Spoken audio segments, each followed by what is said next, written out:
தமிழ்நாட்டு முதலமைச்சர் அவர்கள் சென்னையில் இன்று காலை 10:30 மணி அளவில் தமிழ்நாட்டில் இருக்கிற 2,22,91,750 குடும்பங்களுக்கு இந்த திட்டம் போய் சேர வேண்டும் என்று அவர்கள் தொடங்கி வைத்திருக்கிறார்கள். அவருடைய தொடர்ச்சியாக திருவண்ணாமலை மாவட்டத்தில் தச்சம்பட்டில் ஒரு நிகழ்விலே கலந்து கொண்டு இரண்டாவது நிகழ்வாக நம்முடைய மேல் புழுதியூருக்கு இங்கே வந்து இந்த நிகழ்ச்சியை நாங்கள் தொடங்கி வைக்கிறோம். திருவண்ணாமலை மாவட்டத்தை பொறுத்தளவுக்கு ஏறத்தாழ பல்வேறு கூட்டுறவு சங்கங்கள் சார்பாக கடைகள் நடைபெறுகிறது.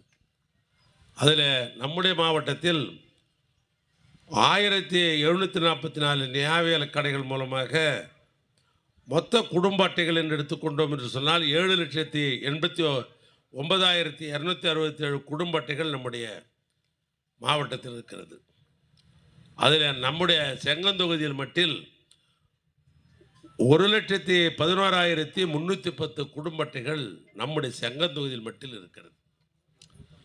இந்த 1,11,350 குடும்ப அட்டைகளுக்கு இந்த திட்டத்தை நிறைவேற்றுகின்ற வகையில்தான் இப்பொழுது மேல் பொழுதில் அதை நாங்கள் தொடக்கி வைத்திருக்கிறோம்.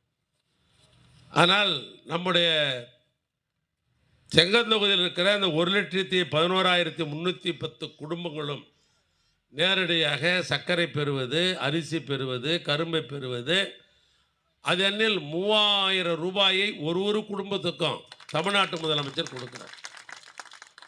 ஏன்னா இந்த பணத்தை பெற்று இந்த ஆண்டு பொங்கல் விழாவை மிக சிறப்பாக நாம் கொண்டாட வேண்டும் என்று முதலமைச்சர் அண்ணன் மு.க. ஸ்டாலின் கருதுகிறார்.